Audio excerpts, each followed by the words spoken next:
The EU and welfare tourism. I have a problem statement from a Danish perspective. What are the consequences of free movement of labor and the structural differences within the EU, and how could these consequences affect a convergence of the welfare state? And I have problems. What is welfare tourism and is an existing problem for the EU member states? What are the general differences between European member states in terms of social policies? And should we move towards a convergence of European welfare states, and which possible consequences will it have for the Danish welfare state? Um, and to answer question one, we know that the key element of the single market is the free movement of persons and labor, which means that there is no legal restrictions on intra-EU mobility. And the free movement of labor was caused by the deepening of integration in the EU, um, uh, by the idea of creating one single market. And the free movement also meant equal treatment of all European citizens and equal rights to social benefits. And to say what welfare tourism is, then concerns of exploitation of favorable welfare benefits in other member states caused by the free movement of persons. And in Appendix 4, which is a comment by Morten Messerschmidt of the European Court of Justice, Messerschmidt states that there is an exploitation of Nordic welfare regimes. And Messerschmidt also says that wage differences cause economic imbalances throughout. And in Appendix 1, which is an article from the Time magazine about Cameron's rightful concerns about welfare tourism, we also see that the so-called welfare tourism has caused restrictions of the claiming of welfare benefits by migrants. Free movement within the EU needs to be less free. So they actually want the decrease in equal rights to benefits for all EU citizens. But Appendix 1 also argues that the existence of welfare tourism cannot be proven by any statistics. And it was also stated in a report by the Commission from October 2013 that immigrants are not more intensive users of welfare benefits than nationals are. And this can also be supported by Appendix 3, which is an article from Europe.eu about the impact of free movement, where a study actually shows that mainly young, well-educated people are the ones to exercise the free movement of people, and therefore they're not really being a burden in terms of social benefits. So, as we see in Appendix 1, a lot of people argue that there are no clear statistical material for welfare tourism to be found, and therefore it's very difficult to conclude the existence of welfare tourism in the EU. But in Appendix 4, Messerschmidt continually argues that the deepening integration of the EU creates financial difficulties in very favorable welfare systems such as Denmark. And to answer question 2, we know that it is clear that the EU is facing a problem of large diversity concerning the social policies of the member states, and these differences lie in the structural differences, stages in business cycle, ideologies, economic imbalances, and social policies. And from Appendix 2, which is a table on the different states spending on benefits, it's very clear to be seen that the social policies of the EU member states differ to a great extent. And if you look at the left of the screen, you can see the unemployment benefits, where Denmark has the fifth highest percentage of GDP spent on unemployment benefits, with 2.43%, whereas Poland is the EU country with the smallest amount of GDP spent on unemployment, with only 0.42%. And if we compare both these numbers to the EU average of 1.70%, we can see that both countries really stand out. But this just means that differences in unemployment benefits are great within the EU. And these social differences can also be seen in the amount of GDP spent on healthcare benefits in the right of the screen, in which Ireland is at the top ranking, spending 12.27%, which is about a third more than the average of the EU, which is 8.31%. And the social differences are then again seen when compared to the low-ranking countries such as Poland, who only pays a percentage of 4.51% on healthcare, which is almost half of the EU average. And if we look at pension, the social policy really is different. And if we look at Ireland, which is the lowest ranking country. They only have 7.22% of GDP spent on pensions, which really creates a large gap between this and France, which has an amount of 14.41% spent, which is almost double the amount than Ireland spends.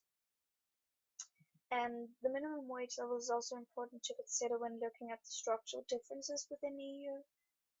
Luxembourg has the highest minimum wage in EU with 1,874.19 euros, which really is a great contrast to the lowest minimum wage in EU, which is 157.5 euro in Romania.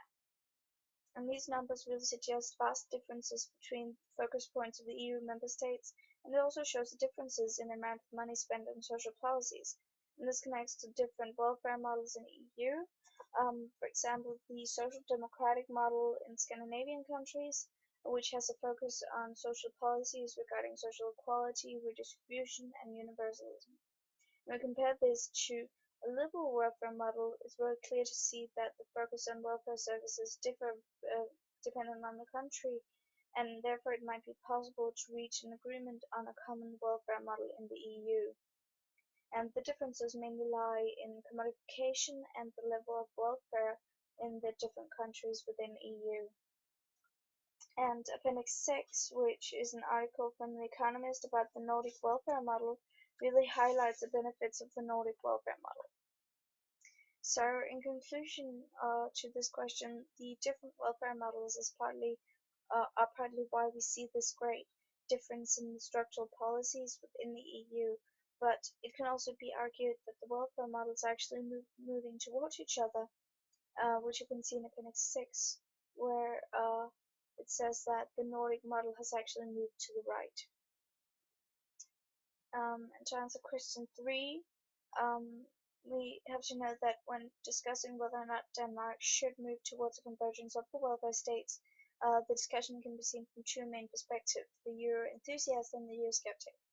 I'm going to start by looking at it with the Euro enthusiast point of view.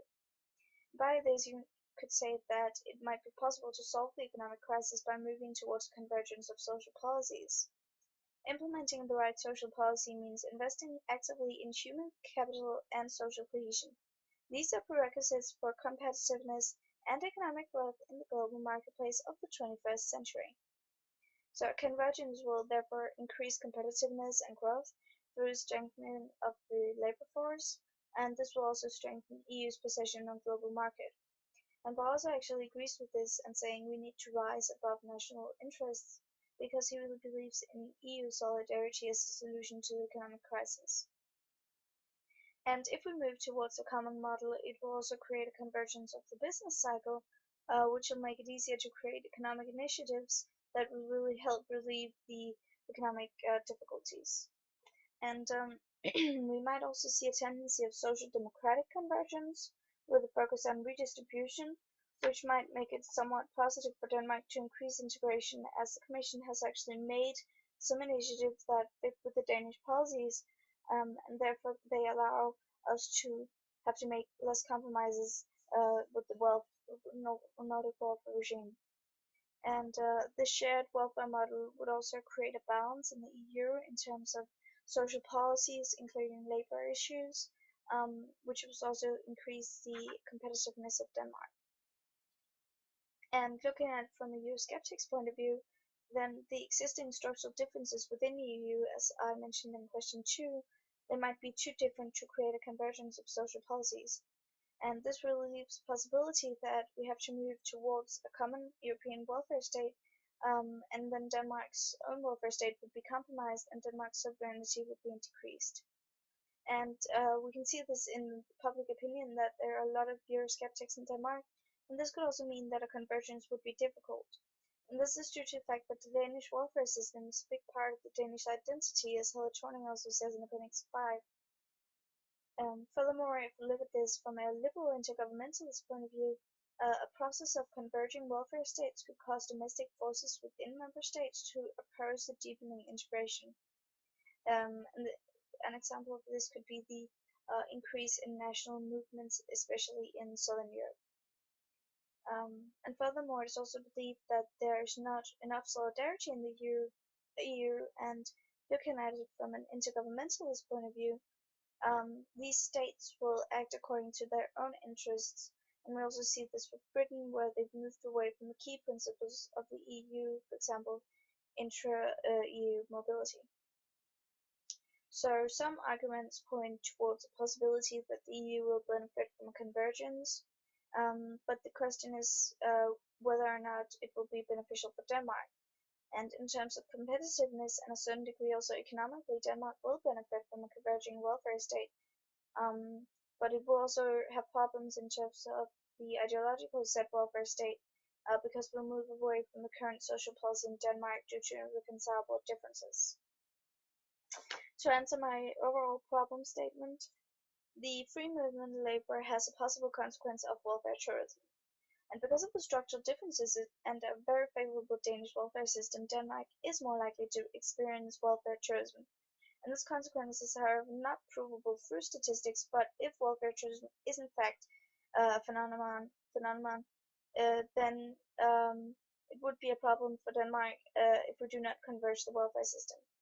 However, it would also be important to note that free movement of labor actually has positive economic consequences for Denmark.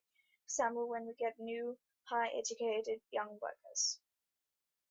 So the structural differences will be crucial for the path of the future social model, and it can be discussed whether or not the structural differences actually make it possible to reach a convergence of the welfare state. But for Denmark, convergence would most likely mean a compromise of the Danish welfare system, which is derived from the ideological ideas such as redistribution, equality, and universalism, and therefore it cannot fully be concluded whether or not it would be beneficial to converge into a common welfare state.